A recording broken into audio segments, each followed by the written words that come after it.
He was a killer with the ultimate cover. As a base commander in the Canadian Air Force, Colonel Russell Williams comforted families of the fallen, rubbed shoulders with the Prime Minister, and even flew planes for the Queen. But no one, including his wife, knew that he was also a sexual deviant, burglar, rapist, and murderer. And today, what began as fetish and fantasy led to a life sentence of solitary misery. For more than 20 years, he was a model airman and husband, described as a bright, shining star of the Canadian Air Force. Tonight, he is the most notorious pervert, rapist, and serial killer in recent Canadian history. After 4 days of stomach-churning evidence led to a life sentence, a nation wonders how this married colonel could have led such a deplorable double life. How could anybody do such a horrible, horrible thing? Over his flawless career, Russell Williams rose from decorated pilot to commander of support missions in Afghanistan and became the man in charge of Canada's largest and busiest airbase. But through those years of overachievement, there were urges. And 5 years ago, at age 42, he began acting on his fetish for women's underclothes by breaking into homes of strangers and acquaintances alike to dress up, masturbate, and steal samples for his personal collection.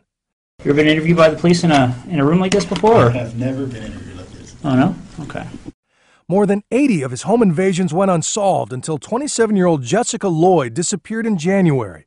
Detectives found distinctive tire and boot tracks near her home, and a week later, a sharp-eyed officer noticed the suspicious tread matched the tires on Williams' SUV. This is a photocopy of the boot that you took off your foot. Yeah. Just a little while ago, okay? When his boots matched as well, detectives were certain they had their man. We need to have some honesty, okay? Because this is getting out of control really fast, Russell. Okay, really, really fast. This is getting beyond my control. All right, I came in here a few hours ago and I called you the way I called you today because I wanted to give you the benefit of the doubt. Mm-hmm.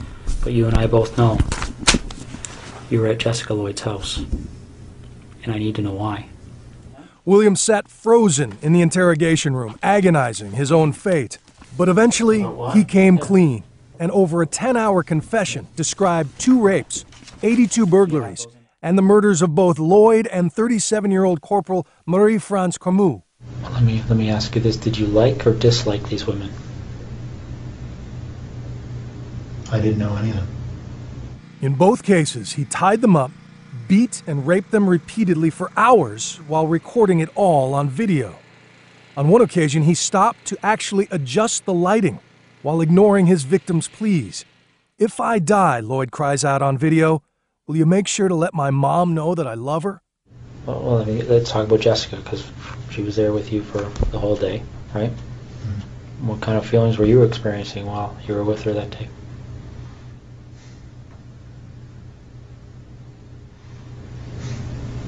Oh, she was a very nice girl.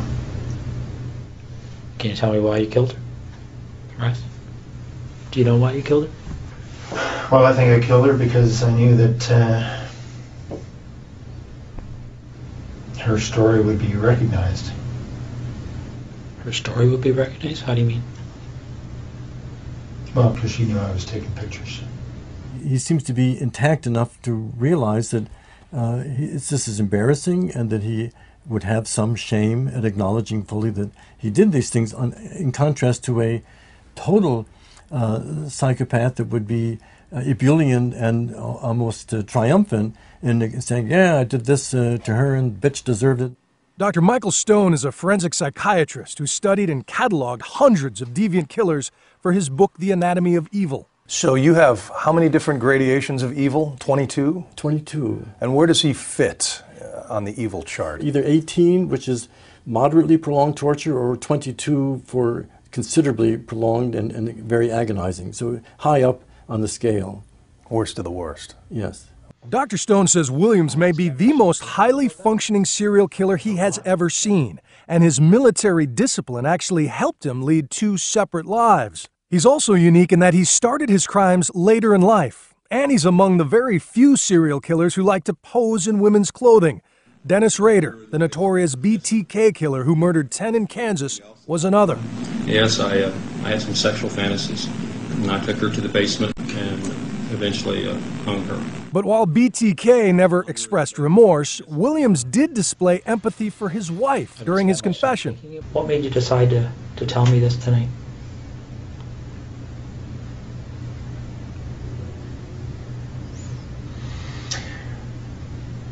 Mostly to make my wife's life easier.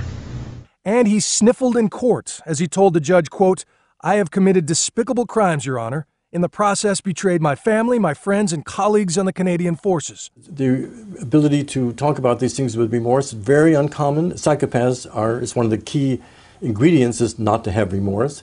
Even Jeffrey Dahmer, who was not a full, flat-out psychopath, had some measure of remorse when he was put in prison and so on. I did what I did not for reasons of hate. I hated no one. I knew I was sick or evil or both. Now I believe I was sick. So where does the science stand on nature versus nurture in this particular case? You seem to think that he was hardwired for this sort of brand of evil. It wasn't beaten into him by abusive parents. Right. Is there a section of the brain that he's lacking? Is he lacking the empathy gene?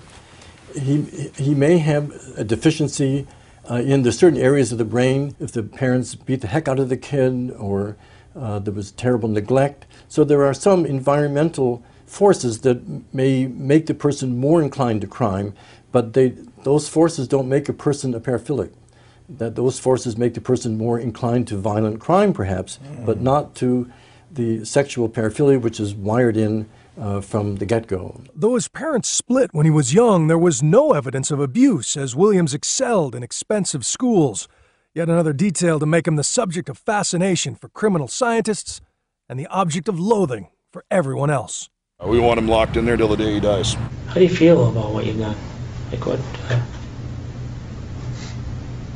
Disappointed.